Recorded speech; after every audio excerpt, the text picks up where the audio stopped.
If you've ever been to a music or festival event in this neck of the woods, whether it's a small variety concert at a community hall, or whether it's a big event such as the Granville Green Concert Series, Celtic Colours, or the Stan Rogers Folk Festival, the odds are very good that you've seen our next guest working the soundboard for some of these events. His name is John Ellingbo. He runs Sound Source Pro Audio in Port Hawkesbury. He's been doing so for the past 32 years.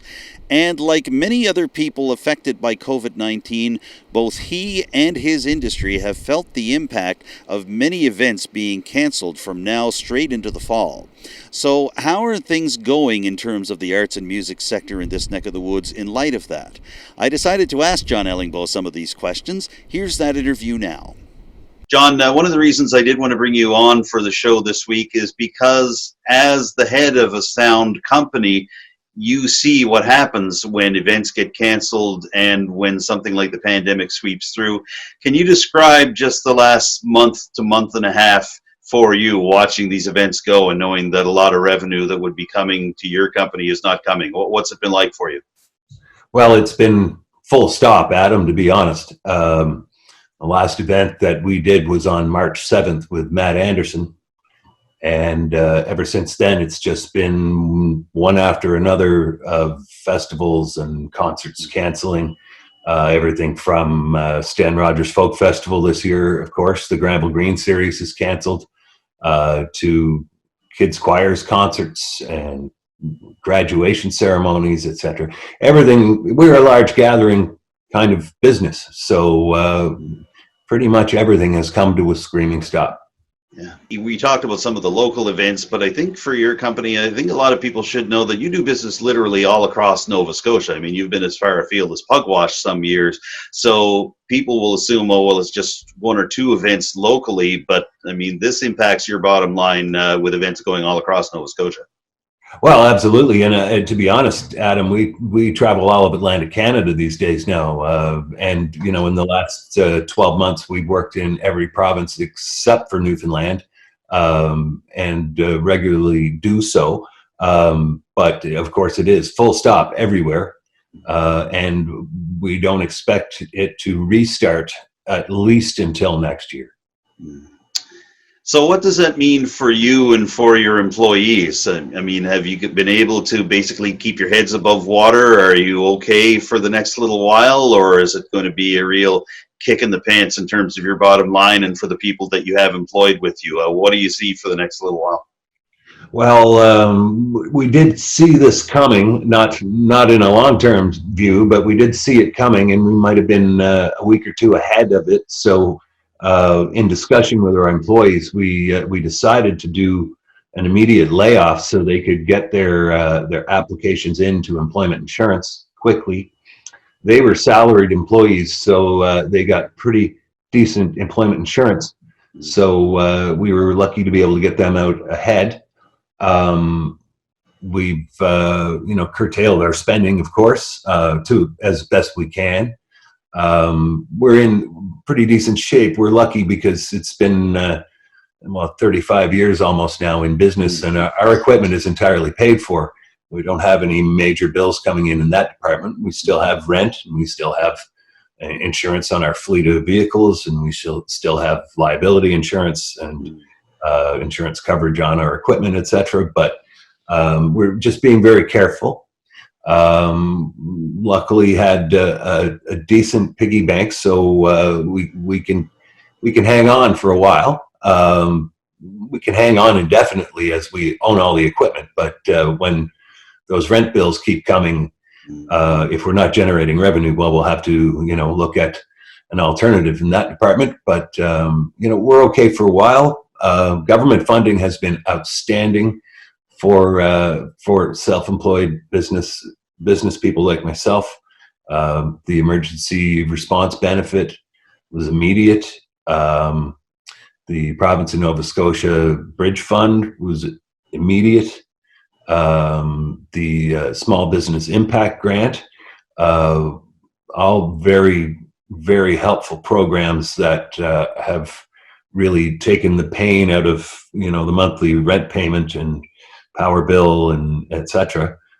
So we're okay for a while. I don't think that's the same case for larger companies that are in more metropolitan areas because of their extreme overhead. So in this one odd case, being a mom and pop sound company in a small town in rural Nova Scotia is advantageous. You're able to make it work for you. Well, let me ask you a little bit about what you're hearing from other sound companies, other musicians, other artists, festival bookers. What's the general mood out there right now, John? And I ask you this not only as these are colleagues of yours, but also within your other hat as a member of the board of directors from the Cape Breton Music Industry Cooperative. What are you hearing just anecdotally from people about how this is going to impact them over the next little while? Well, it's for musicians especially, it's incredibly painful because, as we know, in this day of Spotify, where you need millions of downloads to make $10, the touring is how artists are making their living, and record and CD sales on tour.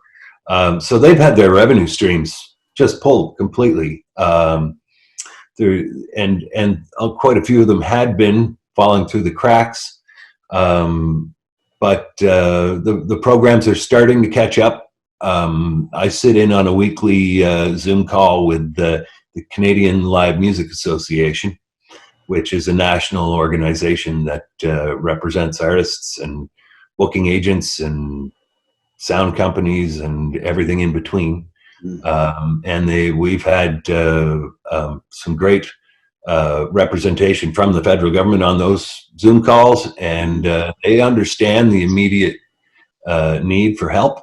So the programs are coming. We're not going to get rich on any of these programs, but we're going to survive.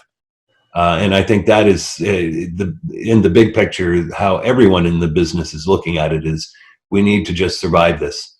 So, let's figure out how we can get to the other side and restart. And hopefully everyone will still be able to come back out of this and be able to make a living again in the music industry.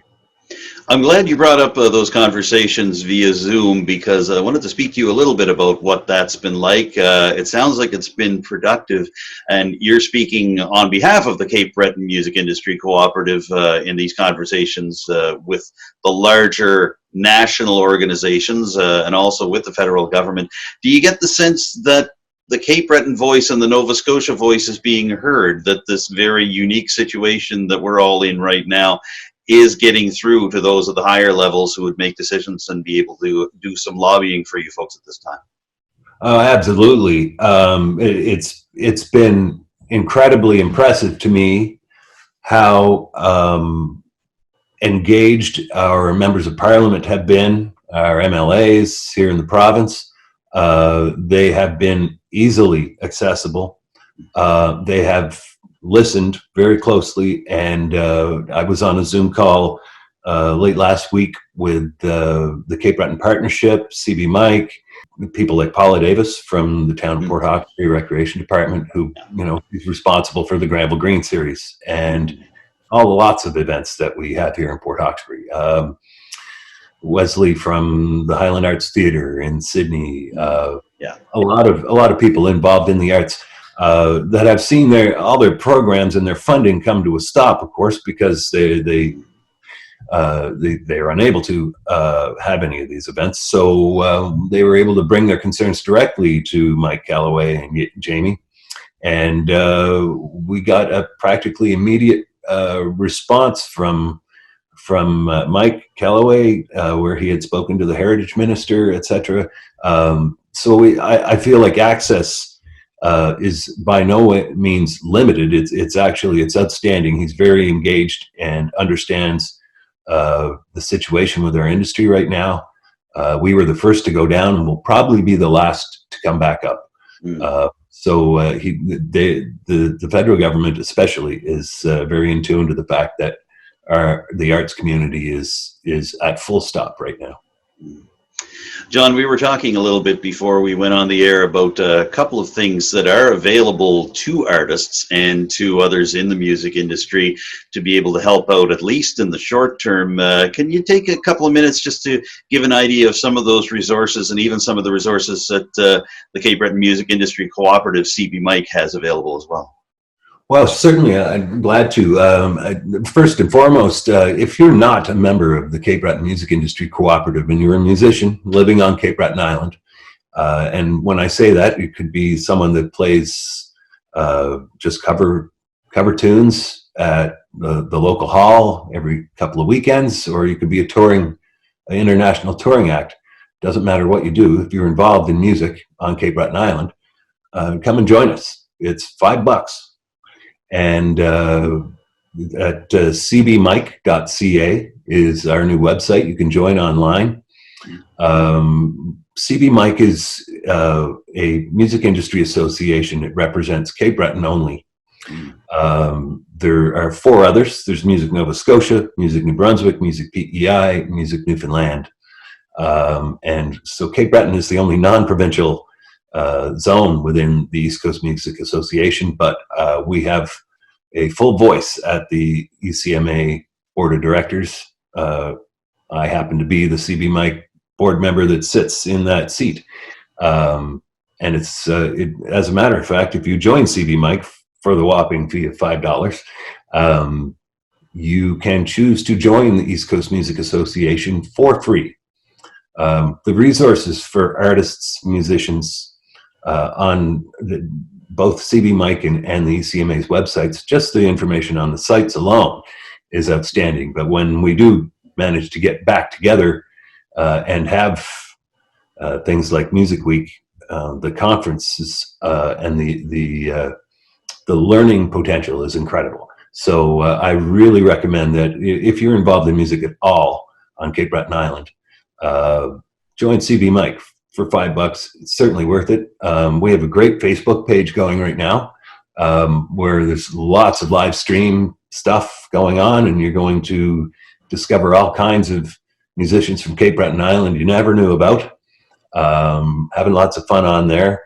Also trying to help artists that are they have seen their revenue stream stop entirely. We're doing our best to help them to get their streams up and running, to be able to, have that tip jar so they can maybe, scrape up a few bucks when we can't go out and play shows, but you could at least do an online stream and generate some revenue. So I can't recommend it enough. For the $5, roll over and click on cbmike.ca and join, and we'd love to have you. That sounds terrific, John. And as we begin to wrap this up here, you mentioned the idea of musicians doing live streams. Some of them have found a way to monetize those in addition to just offering them free to the general public. And I asked this of nearly anybody that's been impacted by COVID-19 in the business community or anywhere else in our community. Just, do you think there's anything we can take away from all of this whenever it might end, whenever we get back to the new normal in terms of the music industry and the arts industry here in Nova Scotia? Is there something positive that we can take from all of this in terms of what we're going through right now and how it could benefit musicians in the future? Well, I think the first positive we can take from this is that music has proven itself to be incredibly important to people, especially when you're self-isolating and you can't go out. You can't go to the Legion. You can't go to the pub. You can't go to the concert at the hall. You can't go anywhere.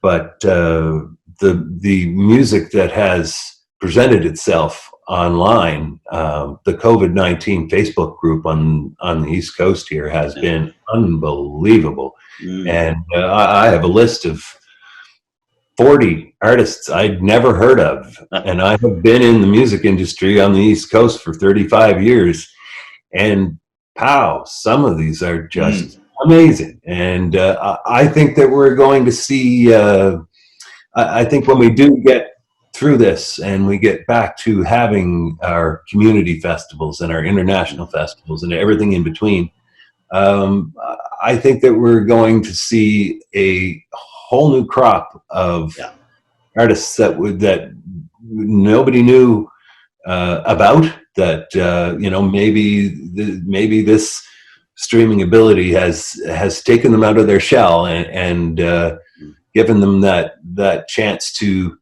decide, yes, I want to do music, and rightfully so. Obviously, with some of the people on my list, it's just mind blowing. So I think there's definitely going to be some good to be taken from this down the road. It's hard to see right now, but hats off to our artists here on Cape Breton Island that have been consistently popping up online, doing streams for free, entertaining people in their homes at a time that they really need it. So, I hats off to them. Okay, we've covered a lot of ground in a short time, John, and I appreciate you taking some time for me. Did you want to add anything else about all of this before we wrap up? Oh, not really, Adam. I just appreciate you giving me the time to have a chat today. And if you ever need me, you know where I'm at. And I'd like to, let anyone know that if they have any questions about CB Mike at all, and they'd like to chat with me about it, feel free to contact me. You can find me on Facebook, or my number's everywhere online. Just look me up. I'm pretty easy to find. So I'd love to chat with you. If you have any questions about the Cape Breton Music Industry Cooperative, I'd love to chat with you about it. Great. We have been speaking with John Ellingbo. He is the head of Sound Source Pro Audio in Port Hawkesbury and also a member of the board of directors for the Cape Breton Music Industry Cooperative. We've been speaking to him by Zoom today.